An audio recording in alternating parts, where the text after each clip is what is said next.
আসসালামু আলাইকুম। চট্টগ্রামের গুরুত্বপূর্ণ স্থাপনা ও উপকূলীয় অঞ্চলের সর্বসাধারণের জানমাল রক্ষায় বাংলাদেশ কোস্টগার্ড তৎপর রয়েছে। দেশের চলমান পরিস্থিতিতে যে কোনো ধরনের নাশকতা মোকাবেলায় বাংলাদেশ কোস্টগার্ড সদা সচেষ্ট ও বদ্ধপরিকর।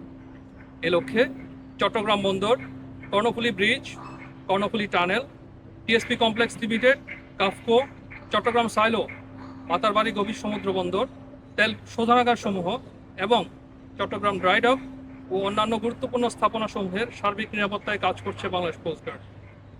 বিভিন্ন ধর্মাবলম্বীদের ধর্মীয় উপাসনালয়, থানায় দুষ্কৃতিকারী কর্তৃক অতর্কিত হামলা প্রতিরোধ এবং থানাসমূহের কার্যক্রম স্বাভাবিক করার লক্ষ্যে আমরা নিরবিচ্ছিন্নভাবে কাজ করে যাচ্ছি।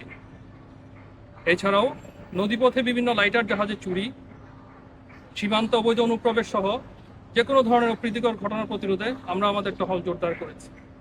আপনাদের মাধ্যমে আমি উপকূলবাসীর নিকট বিনীত আবেদন জানাচ্ছি যে তারা যদি কোনো ধরনের অপ্রীতিকর ঘটনার সম্মুখীন হয় তাহলে আমাদের কন্ট্রোল রুমে যোগাযোগ করবেন, আমরা তাৎক্ষণিকভাবে তার ব্যবস্থা গ্রহণ করব। ধন্যবাদ।